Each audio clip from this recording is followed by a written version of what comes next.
I was watching this TV special, I guess it is. It was like the world's dumbest kind of thing. I don't know. They show all these like videos of people doing like crazy things. Sometimes they get hurt, sometimes not so much. I was watching this video, and there was like this segment, and I need my friends from the UK to confirm this, but I'm watching buses get their own lanes, I guess, right? So buses get their own lanes that they get to travel through in the UK. And so what's interesting to me is that these people, in an attempt to avoid traffic, will try to get in the bus lanes, okay? But there's a problem with that. You see, the buses, when they go through certain intersections, there's these sensors, and these like pylons that come up, right? So the buses are able to pass through, pylons go down, and then as soon as the bus goes over it, the pylons come back up. And everybody knows this here. Everybody knows this in the UK. I mean, this is common knowledge. This is what happens. However, for some reason, the drivers there, still to this day, I guess, decide that they want to try to attempt to get in the bus lane. All right? And so I'm watching this compilation of videos. It's one after the next. Some drivers, they just run straight into the pylon after it comes up. And it springs up pretty quick. It's pretty cool. Some will get just over it, and the pylon comes up. It doesn't stop. By the way, if you're over it, it's not like, where you try to go through a gate behind somebody and it doesn't close on you because you're halfway through. Oh no, this thing's coming up. It launches the car up, the back end comes up, and you're just like, I can't. And people see this. This is like in the major cities and stuff like that. There's witnesses, and you think people would learn, right? Today we're going to go over some roadblocks for our Christianity. And most of them are going to be things that you go, yeah, I've heard this one before. I know about that one. I've heard that one before. And just like the pylons, yet people still run into them over and over and over again. 1 Corinthians chapter 10. I got a lot of places we're going to be turning to today. You can turn there if you want. If you don't want to, you can just listen in. 1 Corinthians chapter 10, verse 11 says this. Now, all these things happened to them as examples, and they were written for our admonition. In case you're wondering who they're talking about, what examples, Paul's commenting on the things that took place to the nation Israel as they wandered through the wilderness. So in other words, when we read our Bibles and we read stories about Moses and the Israelites, when we read stories about David, or we read stories about the disciples and prophets, these are all there so that we would hear these stories and learn from them, right? Now all these things happened to them as examples, and they were written for our admonition, upon whom the ends of the ages have come. Therefore, let him who thinks he stands take heed lest he fall. No temptation has overtaken you except such as common to man, but God is faithful, who will not allow you to be tempted beyond what you are able, but with the temptation will also make a way of escape, that you may be able to bear it. In other words, there's nothing that takes place inside of your life. There's no decision that you make to sin or to disobey the word of the Lord that you don't already know about. In fact, I've realized through doing counseling with folks after a certain period of time, you realize that most people already know what they've done wrong. They just want an excuse. They want you to help them find an excuse for why it's okay and what they're doing is wrong, right? So here, Paul is saying, listen, there's no temptation which is not common to man. In other words, it doesn't just spring up on you and grab a hold of you, and you're there's that famous saying, the devil made me do it. That's not true. He didn't. That was your choice. Paul says, and everybody knows about it. It's like the roadblocks. It's like those pylons that shoot up. We know that they're there. And today, when we're talking about discontentment, when we're talking about greed, when we're talking about pride, when we're talking about evil ambitions, when we're talking about a lack of submission or just being unteachable, most of you guys have heard this.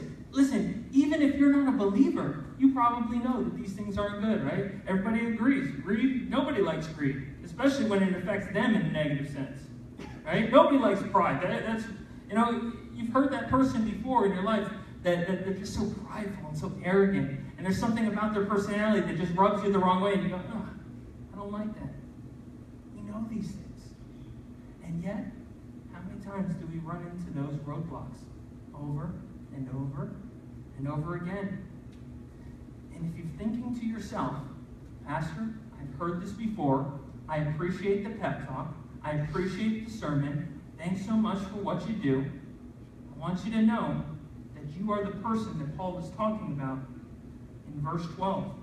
Therefore, let him who thinks he stands take heed, lest he fall. If you think you're standing on your own, and you're doing this thing well on your own called life, you're not. You just think you're standing, right? You guys seen those old cartoons where the Road Runner and Wile E. Coyote's chasing the Road Runner, and it's always an interesting thing. The Road Runner, he's able to get right up to the cliff's edge. You know, the coyote's chasing him, right? You guys know what I'm talking about? Coyote's chasing him. Road Runner gets right up to the edge of the cliff. He stops, and what does the coyote always do? He keeps going off, right? He keeps going off, and sometimes he even goes off for a distance, and he thinks he's running. He thinks he's going. And then all of a sudden what happens? He looks down and realizes it's not the case. If you think you stand, be careful, lest you fall. The reality is this, that if you're able to overcome temptation, according to what Paul writes, it's because of the grace and faithfulness of our Lord Jesus Christ. You're not standing, he's holding you up. And it's a dangerous thing, especially for those seasoned saints, especially for those seasoned Christians, when you come to a place where you go, I got this. I got this. I remember some of the worst times in my Christianity was actually when I went to a Christian university. It was really interesting how that happened. I thought I was going to go to a Christian university. I was eliminating all temptation from my life. Nothing, I wasn't going to dishonor the Lord there, right? And everybody was going to be in agreement with me. They were going to help me in my walk, because that's what people do. That's what Christians do. And I remember it was one of the worst times in my walk with the Lord. I took for granted. I didn't read my Bible. I take 10 Bible classes a day. I hear I have to go to chapel in the morning. Oh, everybody's a Christian. Nobody's going to give into temptation. There's not going to be parties. There's not going to be any of those things there. I thought I stood, and I fell. Look with me now, if you will, at verse 1. 1 Timothy chapter 6. Let as many bondservants as are under the yoke count their own masters worthy of all honor, so that the name of God and his doctrine may not be blasphemed. We're going to stop right there for a moment. I want to make it very clear at the beginning, there's a lot of teachings out there, if you will, that look to take this area of Scripture and make an application to it, right? Paul's talking to Timothy about bondservants and masters.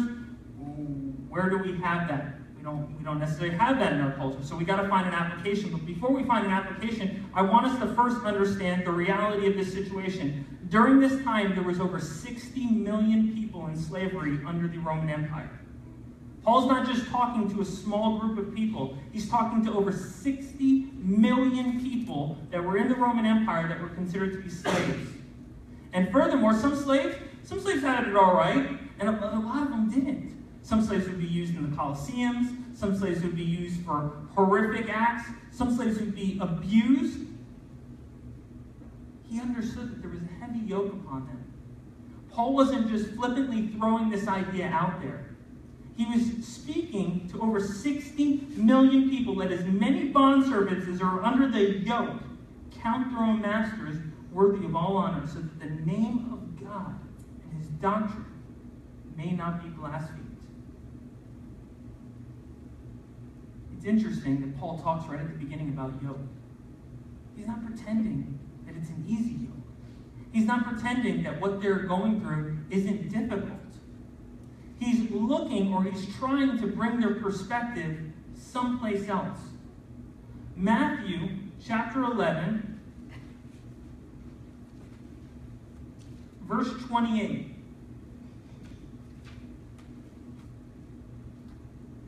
Says this, "Come to me, all you who labor and are heavy laden, and I will give you rest. Take my yoke upon you and learn from me, for I am gentle and lowly in heart, and you will find rest for your souls. For my yoke is easy and my burden is light." You guys have heard this area of Scripture before. My yoke is easy, Jesus says, and my burden is light. You go, well, wait a second, how does that apply to 60 million people who are in slavery? It applies to them because of the perspective. It applies to them because Christ and Paul are giving us a different perspective. You know what? Some of you guys like your work. Some of you guys like your jobs. Some of you guys like your life. Some of you guys like your church. Some of you guys like your spouse. And yet some of you don't. For some of you, it's difficult. For some of you, it's hard. For some of you, it's not just hard, it's brutal.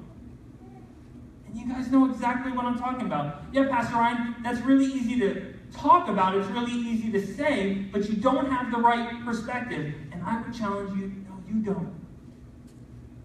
Paul here is writing to Timothy. He's writing to a young pastor, and he's saying to him, listen, for those who are under great bondage and under great yoke, you teach them to have the right perspective. You teach them to submit, because submitting under somebody is not submitting under somebody. It's submitting under God. It's submitting under His plans and His purposes for their lives. Not just that, but understand what's at stake. You see, it's not a matter of getting a paycheck or not getting a paycheck, living in a peaceful home or not living in a peaceful home. It's about glorifying God in the process. It's when people look at you and they go, I have no idea how you put up with that person. I have no idea how you continue to go to that job. I have no idea how you continue despite what's going on in your life. And you go, I can tell you, because I don't stand, He holds me up.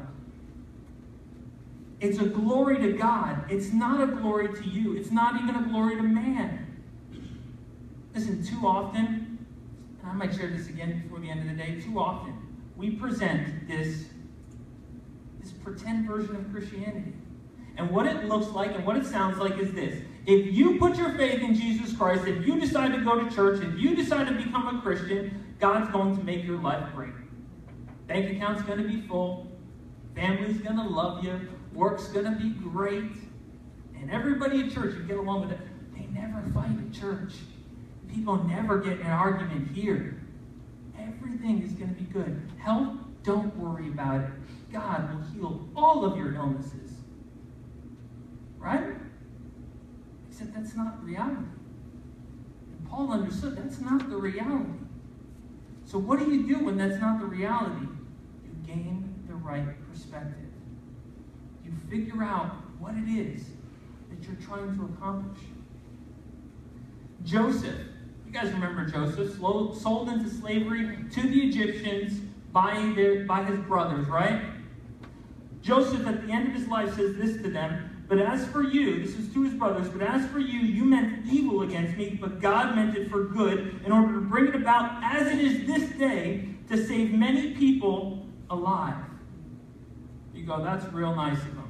That's a great perspective to have. And understand this, Joseph didn't go into slavery and then a couple weeks later he becomes the second in command of all of Egypt. You guys know that story. That's not how it goes down. He spent over 13 years as a slave and incarcerated for a crime he never even committed.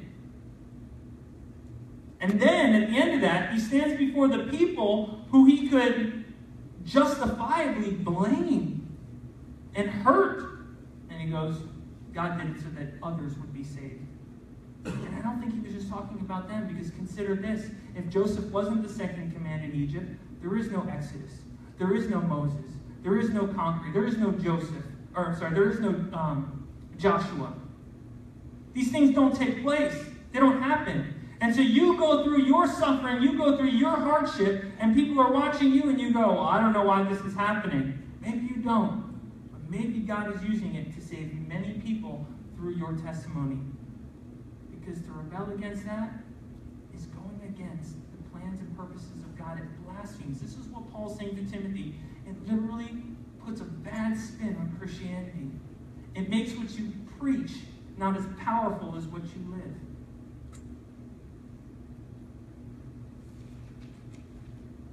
So what's your end game? When you're going through difficulty, what's the purpose of it? The advancement of His gospel, His glory, and His word. That's the end for all of us. In all that we do and all that we say, it is to glorify God. I want to share with you the alternative in Romans chapter 2. Romans chapter 2, verse 21, Paul writes this, "You therefore who teach another, do you not teach yourself? You who preach that a man should not steal, do you steal? You who say do not commit adultery, do you commit adultery? You who abhor idols, do you rob temples? You who make your boast in the law, do you dishonor God through the breaking of the law? For the name of God is blasphemed among the Gentiles because of you, as it is written." Looking back at what Paul's writing to Timothy here, and let me read it to you again in light of Romans. It says, "Let as many bondservants as are under the yoke count their own masters worthy of all honor, so that the name of God and his doctrine may not be blasphemed." May not be blasphemed. What's the end game? Is what you're preaching to people just an annoying perspective, or is it realized in a powerful life? When people look at your life and they hear you talking about these ideals, these practices, these beliefs that you have, how does it impact your life? If it's just lip service, it's not going to impact the world in any kind of way. You guys know, some of you guys had parents that raised you with the motto, "Do as I say, not as I do." How ineffective is that in the raising of children? You guys know firsthand. Nobody wants to hear that. People want to see what it is you're saying, and they want it to be real. They desperately want it to be real. It's interesting, too, when Paul writes to Timothy, he says, "Count their own masters worthy of all honor." I find that phrase to be interesting. Count them. In other words, even if they're not worthy of it, I still want you to count them as worthy of it, because don't forget, you've been accredited with something that you are also not worthy of. You go, "What are you talking about?" Well, grace and mercy. You know, Christ suffering on the cross. Right? That was accredited to you as righteousness. That was the forgiveness of sins. That was Christ paying for your atonement. Were you deserving of that?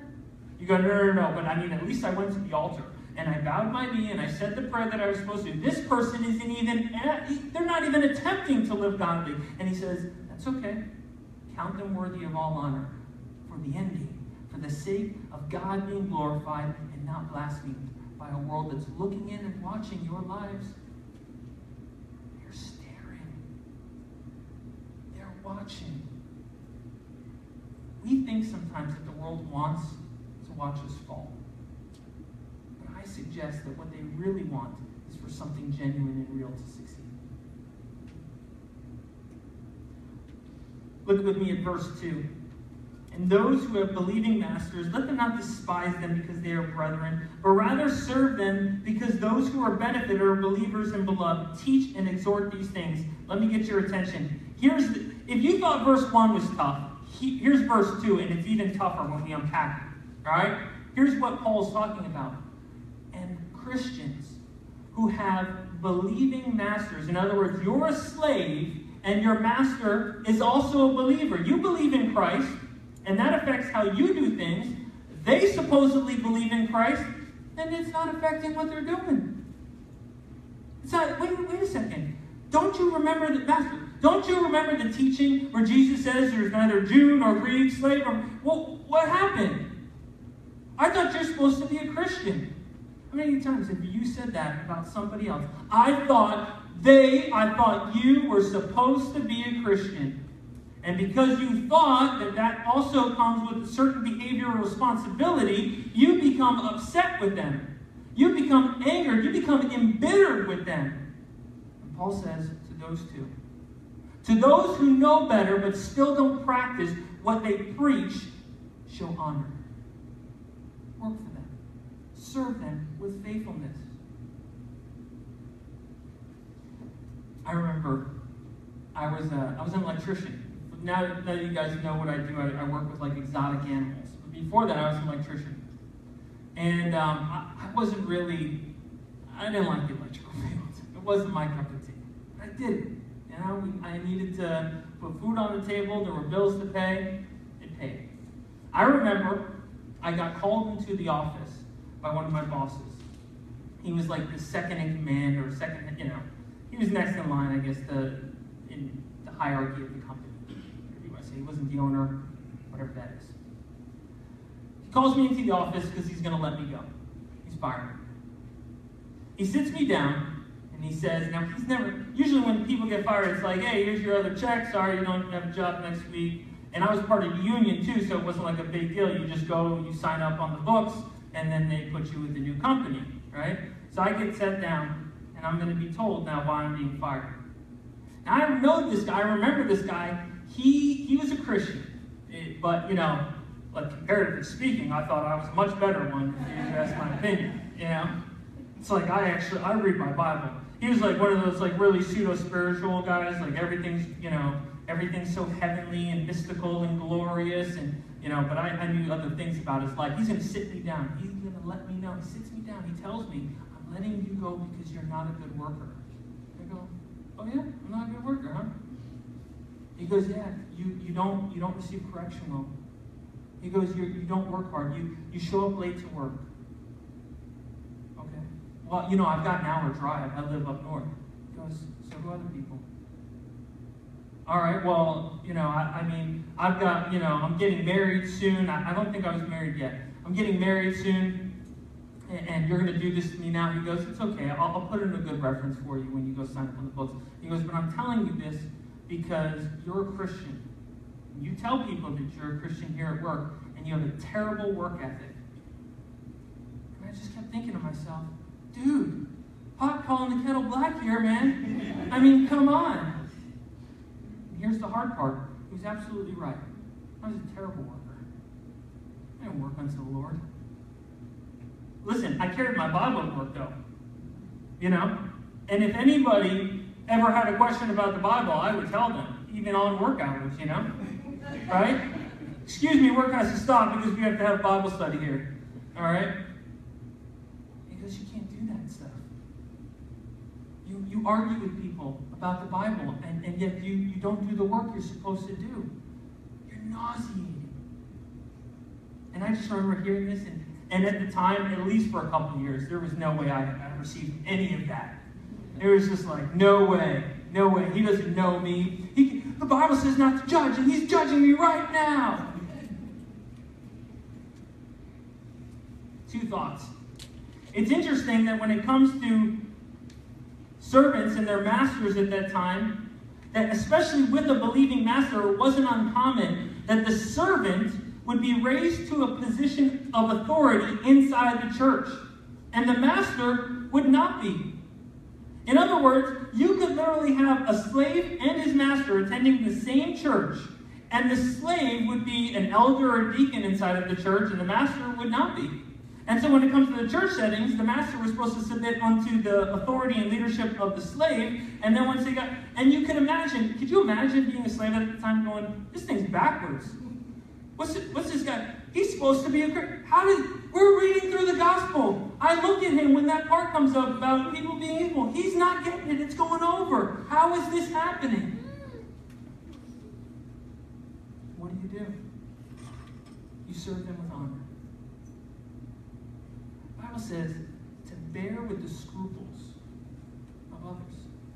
Bear with those annoying little qualities of others, especially inside the body of Christ. Especially with those who you presume should be living differently than they are. God still says to honor the authority that He has given them. You think it's by accident that they're in charge? It's not. Do you realize that all authority is placed there by God? Now some of you guys, depending on how you voted in this past election, you're like, amen. And some of you guys, depending on how you voted in the last election, was like, I don't agree with that. It's funny how that works, depending upon how you feel at a certain, now all of a sudden that doesn't apply, right? It does apply now, it didn't apply before, it did apply before, now it doesn't apply. It always applies. You honor God. You're not submitting to people. Listen, at church, at home, at work, in life, it's all God. It's never them. And if there is a problem with doing that, it's all you. It's not them either. You go, wait a second, you don't understand. They're such and such. They should know better. It doesn't matter. It's all you. 1 Peter 5:5 and 6 is this. Likewise, you younger people, submit yourselves to your elders. Yes, all of you, be submissive to one another and be clothed with humility. For God, hear this, for God resists the proud, but gives grace to the humble. Therefore, humble yourselves under the mighty hand of God, that he may exalt you in due time. Who did it say to humble yourself under? God. Well, wait a second. I thought you said I'm supposed to honor my boss. I'm supposed to honor my husband. I'm supposed to honor the church leadership. Yeah. But that's not an honor to them. It's an honor to God. It's submission to God. And then the outworking of that is easy submission to others. There's no question. God, you put them in authority. They're not asking me to do anything that's unbiblical. God, I'll follow what you say to do. That's simple. Turn with me to Colossians. Colossians chapter 3.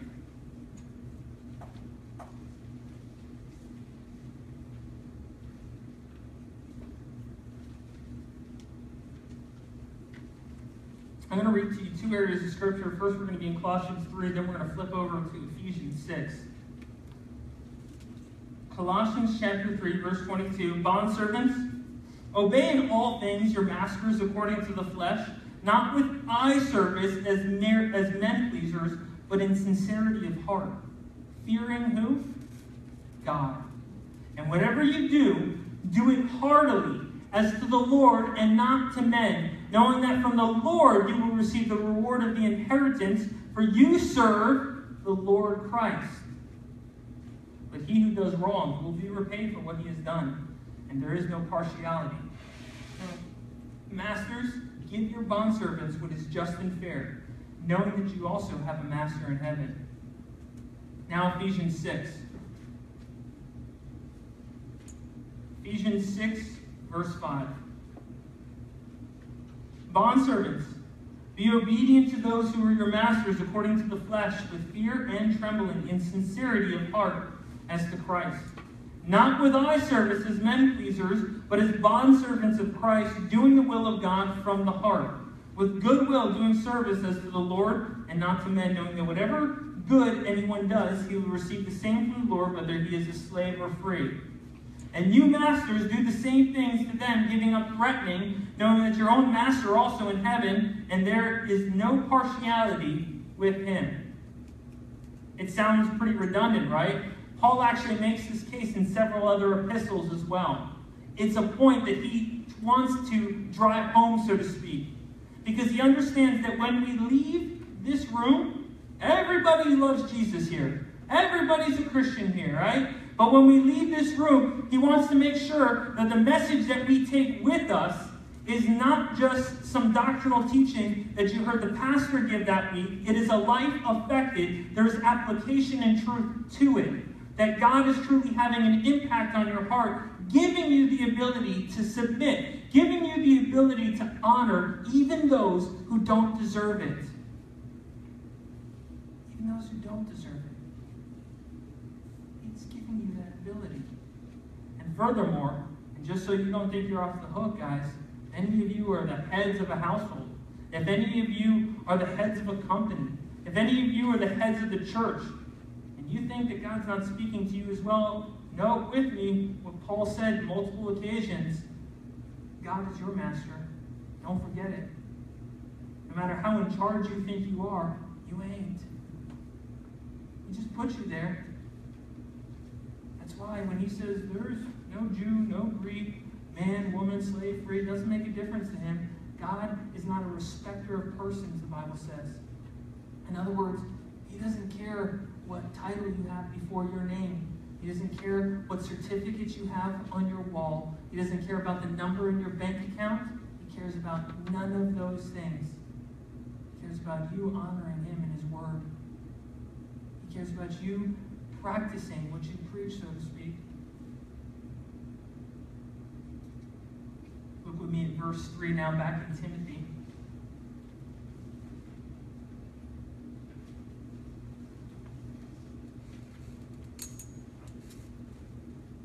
Verse 3, if anyone teaches otherwise and does not consent to wholesome words, even the words of our Lord Jesus Christ into the doctrine which accords with godliness, note with me this, he is proud, knowing nothing, but is obsessed with disputes and arguments over words from which come envy, strife, reviling, evil suspicions, useless wranglings of men of corrupt minds and destitute of the truth, who suppose that godliness is a means of gain. Underline this, because I have it in my Bible underlined, and highlight it. From such withdraw yourself.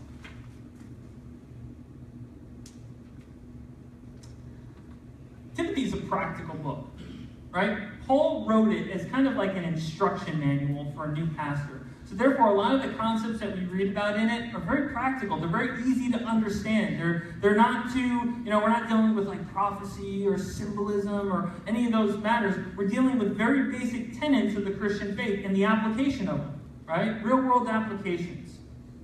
Paul says to Timothy, I want you to make note that if somebody has a problem with these very practical institutions, these very practical points, there's no area to debate them, so to speak. There's no area for which we should really differ on these things.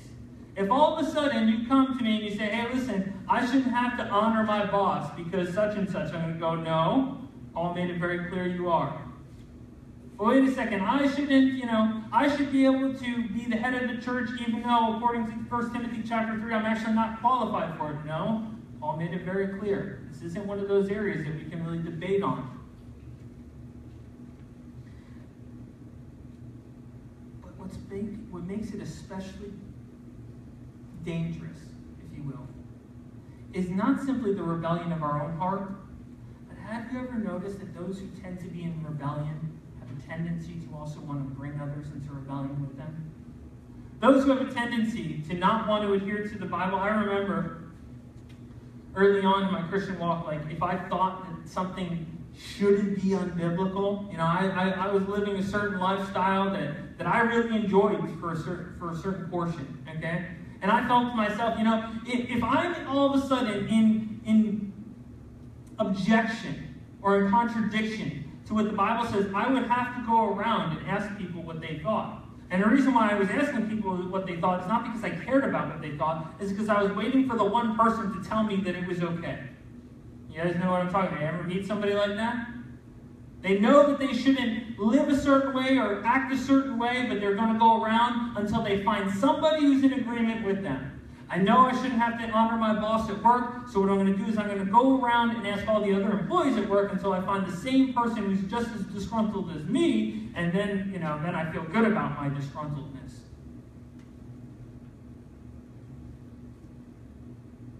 One of the roadblocks in us walking with the Lord is a lack of submission and an unteachable heart.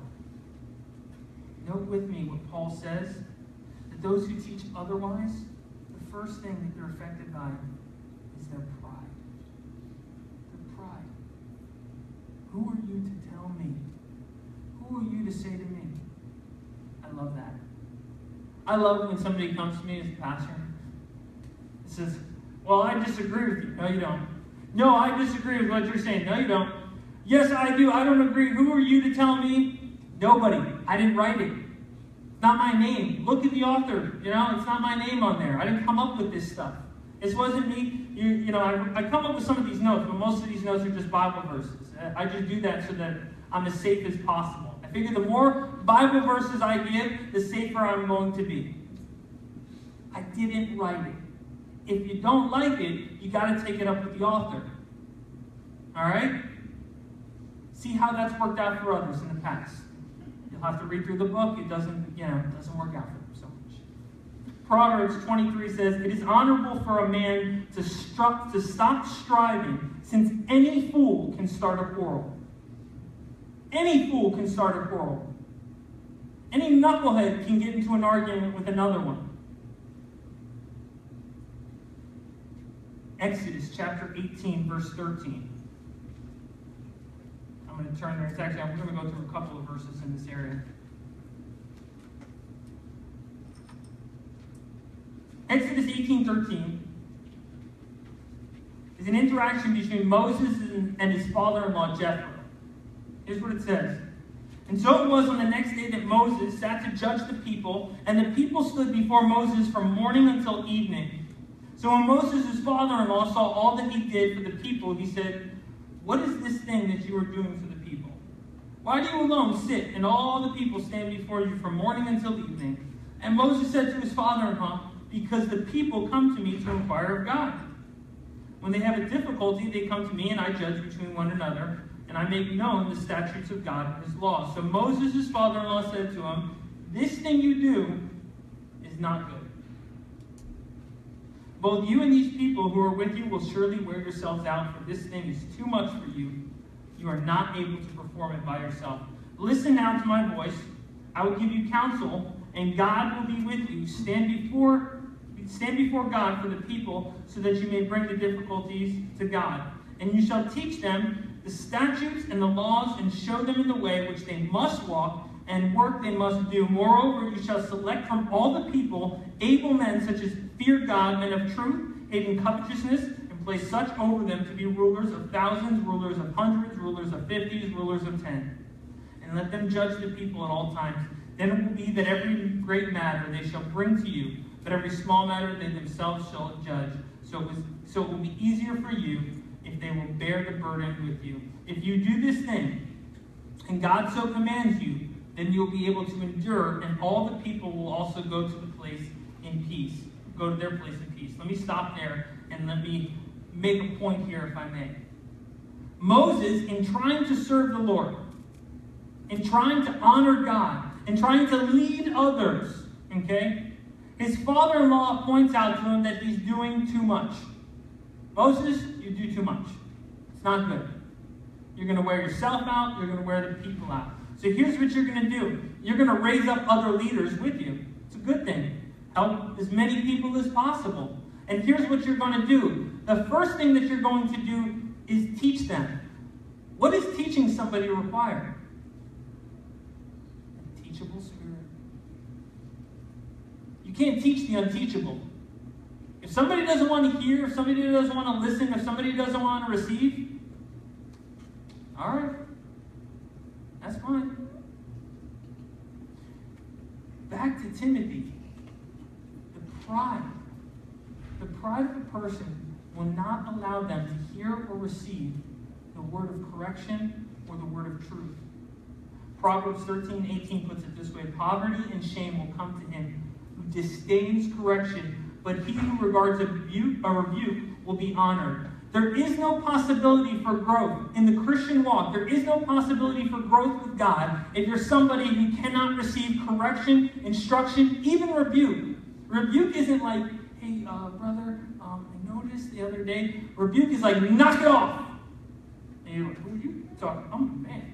"You know who you're talking to?" That's what you say. You know you're talking to a man, right? You ain't talking to some kid. You don't talk to me that way. Some of you ladies might even think, "You ain't talking to me like that." You wives, like my husband, better not talk to me like that. Can you receive correction and instruction? Even the mean kind? I sat down with that boss, and he wasn't a good boss. He was kind of a jerk. And I listened to him, and he was right. And him being right had nothing to do with his own personality. He was right because I was wrong. Can you receive correction and instruction? Can you receive rebuke and correction? If you can't, you're stagnant. There is no hope for growth. There was a group of people at this time that Paul's specifically referencing here when he's talking to Timothy. They were a group of people called the Sophists. These were professional debaters. Okay? Being a public speaker at that time was a big deal. It wasn't like you can actually make a living for yourself. They would have these groups of people that would gather together. They would be paid to literally talk about anything. And that was what they prided themselves on. "Hey, invite me to your event. I'll talk about anything you want me to talk about." They were public speakers. They were public orators. Okay, they were sophists. And they would argue with one another. They would ridicule one another. In fact, it was even spoken about by certain historians that you could hear them if you got close to certain centers within the city. You would actually hear them arguing with one another. They were so loud and obnoxious. But But what they cared about most wasn't that anybody actually received what they had to say, but that people showed up. People applauded. People gave them a pat on the back and said, hey, good job.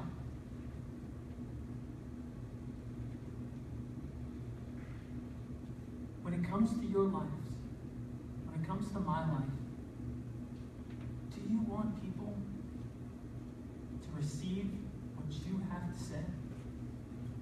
Especially if it's spoken in love and truth. Right? Could you imagine if your kids didn't take you seriously? Some of you guys, I don't have to imagine.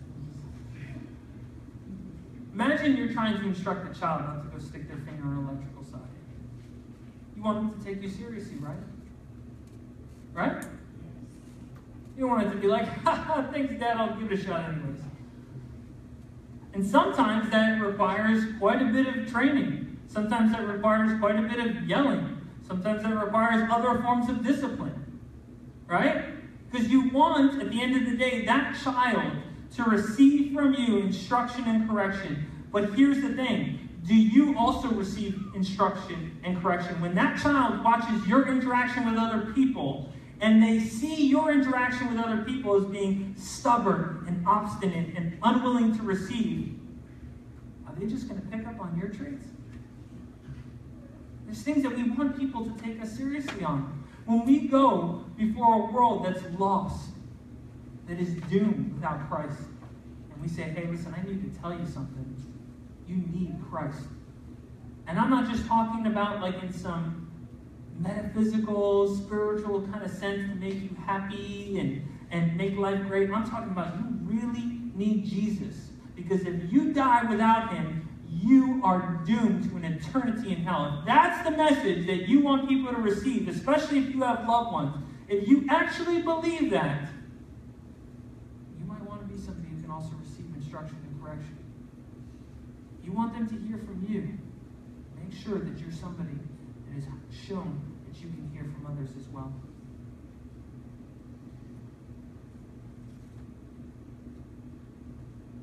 I want to point out this last part. We're going to kind of close here. Take note of verse 5. It talks about all the things that come from pride, right? Or we'll start in verse 4. They're proud, but then they know nothing. That's ironic. They're so prideful in what they know, but when God looks at it, he goes, you know nothing, actually. Continuing on, they're obsessed with disputes and arguments over words. They like arguing for the sake of arguing. They like to be right. From which come envy, strife, reviling, evil suspicions. Verse 5, useless wranglings of men of corrupt minds and destitute of the truth. This is interesting because it almost seems like he's re-emphasizing or reiterating that point that he made earlier, is that they argue for argument's sake. They're just arguing. That's in verse 4, right? But it's not. In actuality, the original language means that they are in constant friction. So let's replace that. Verse 5, a constant friction of men of corrupt minds. Now, this was actually I guess like a farmer's term or something like that. Those who kept livestock. What would happen is some of the sheep would on occasion develop sores. Okay, they would develop these nasty, gross sores, right? It would be a disease of some sort. And in order to relieve themselves, guess what they would do? They would scratch it. They would rub it. But oftentimes, what they would rub it on is other sheep, which would then cause those sheep to get the same type of infection, would cause them to get the same type of sores, and then after a while, you would have your whole flock basically covered in these nasty sores, right?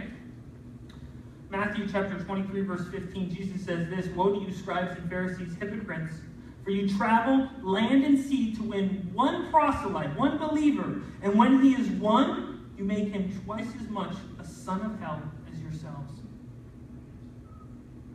The sheep do. They run around, they rub their sores, they rub their nastiness, they rub their unsubmissive, hypocritical, non-receiving attitudes, and they do it on other people because that validates how they feel about stuff.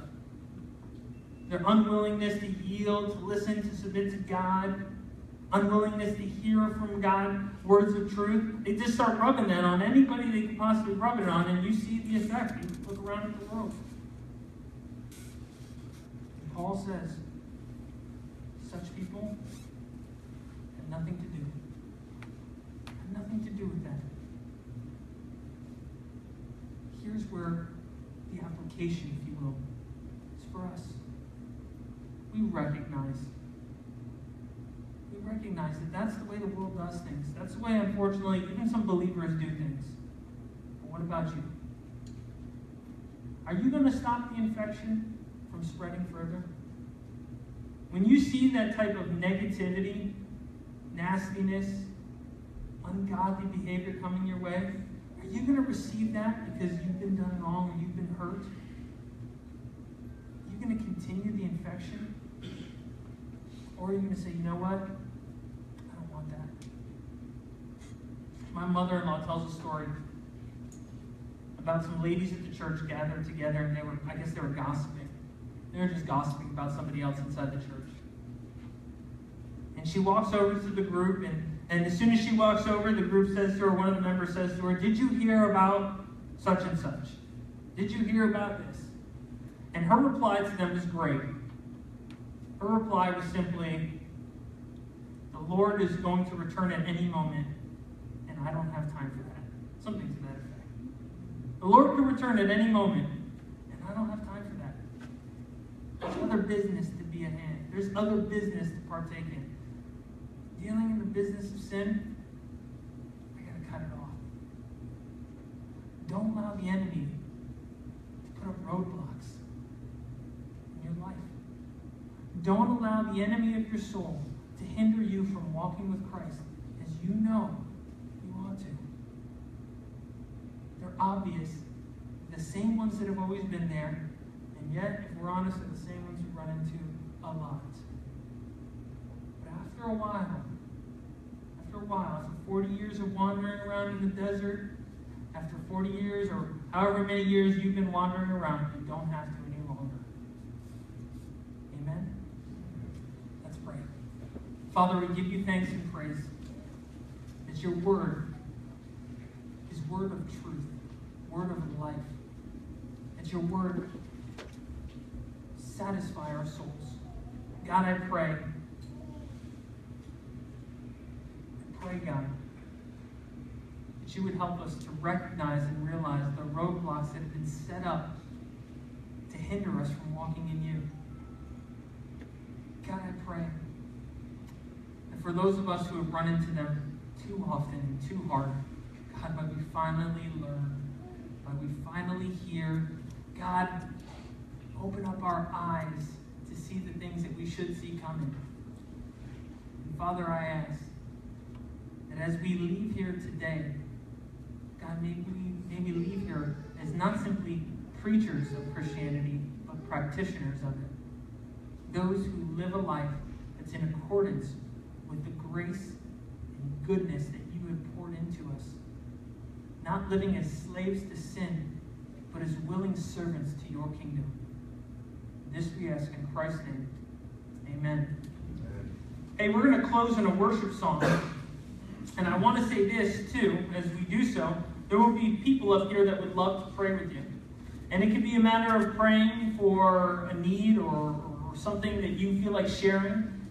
Whatever it is that you would like prayer for, there will be people up here to pray for you concerning. However, let me remind you of this truth and offer you this opportunity as well, that if you do not know Jesus Christ as your Lord and Savior, you may think you stand, but you're running off the cliff.